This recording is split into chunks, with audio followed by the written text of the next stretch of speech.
Well, there's been no shortage of monumental upsets in the world of boxing recently, and there's a possibility for another one this Saturday in Carson, California, as Will Rosinsky takes on Kelly Pavlik on HBO. And we're lucky enough to have Will on the line with us right now. Will, this fight came about on pretty short notice for you. How did you find out from your manager that fighting Kelly Pavlik was even a possibility? The day after my last fight against Pryor Jr., he gave me a call, I would say about 12, 1 o'clock the next day, and asked me if I'd be ready to go in 3 weeks. I actually thought it was a joke in the beginning, you know, because I had mentioned to him earlier that I would like to fight Pavlik soon, and he said it's absolutely not a joke, and, with no hesitation, I took the fight. So you weren't concerned at all about your condition after the Aaron Pryor Jr. fight? You felt it was reasonable to just jump right back in? Absolutely. It was, there was, he didn't throw a lot of punches. It wasn't a war. It wasn't like we were banging on the inside the whole time. I wasn't fatigued at all. I had no bruises, marks, anything like that. So, I felt ready to go. Do you think maybe it's an advantage for you that you just had a fight because you've never really left camp? Absolutely, because, he also just fought, and he had a good week to go home and relax. So, when it comes to boxing, I know, and including myself, you have a week off right after a fight, you're gonna gain some weight and stuff. So with me, it was just like, I didn't even get a chance to get out of shape, because I'm telling you right now, they would have waited another week, I would have been about 15 pounds overweight probably.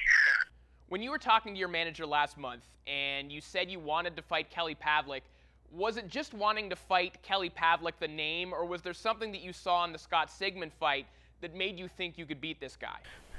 It was a mix between the both, He is a name, and he was at the top of the weight class a couple of years back. And after watching the fight against Sigmon, I did see a lot of ring rust. I did see him slow down. He didn't seem as powerful. He didn't seem overall as much of a threat.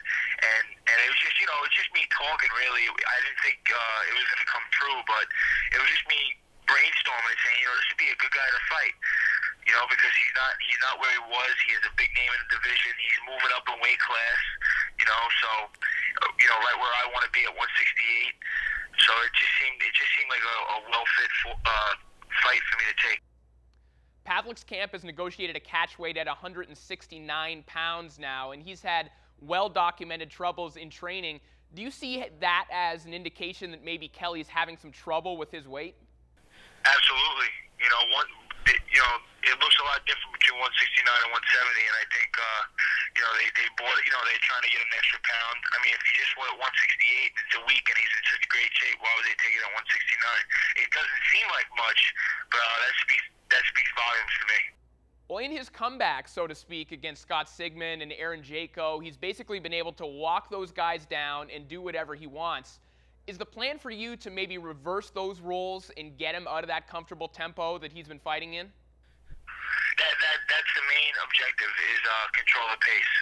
Whatever it is we're doing, we're going to be controlling the pace, because he's dangerous when he can control the pace. So, I'll take it one round at a time, and it's all about adapting to his style, because as much tape as you can watch, it's always a lot different when the guy is standing right in front of you. When it comes to style, you might think he's a little slower than he really is, or you might think he's a little faster than he really is. So it's once you get in there, I'll adapt. You had a fight on premium cable recently on Showtime against Edwin Rodriguez, a fight that a lot of people thought you won, or at least deserved a better result on the scorecards than what you got.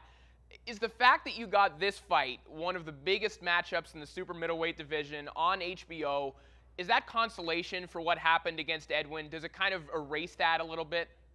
Yeah, absolutely. I think not only the fans of the sport, but also the people that run the sport and control what goes on the TV also saw what happened with that fight.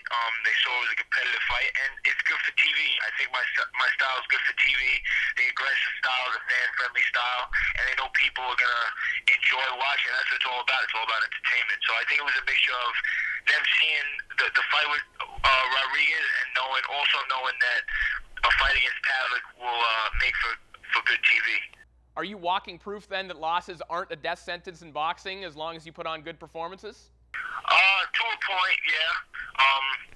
You know, like you said, it's all about the performance you put on, and even if you lose, but you know, it can't keep happening. I know I'm not going to get this shot over and over again, so I got to make sure I win this fight on July 7th. You're an EMT by day. You have a full-time career outside of boxing. Now, a couple years ago, Lou DiBella was thinking about signing you, but he had some reservations because he didn't know if you could be completely committed to boxing or not with another career. You've signed with him now. How have you managed to balance your careers and convince him to invest in you? Well, managing it is easy because luckily with the fire department, you know, I had the needed time off. I used my own time to get off, and so I was focusing for certain fights, or a lot of the fights, I focus strictly on boxing, and then I work after the fact. And then when I'm at work, I focus on work, and then I box after the fact. But I think with Lou, it just he saw the dedication I still put into the sport, even though I have another job, and he sees the outcome and the results of my dedication by, for example, the Rodriguez fight. So with him seeing that, he knows that I'm taking this boxing stuff on full time. Now, I know you don't like to make predictions, Will, but you've been wearing a shirt all week that says, "Who is Will Rosinsky?" So tell us, who is Will Rosinsky, and what can the fans expect to see on Saturday? I wore that shirt this whole week because it seemed like a question that everyone else was asking, and in my head, I'm saying to myself, this is the question I'm going to answer this week. That was super middleweight contender Will Rosinsky, who takes on Kelly Pavlik this Saturday on HBO.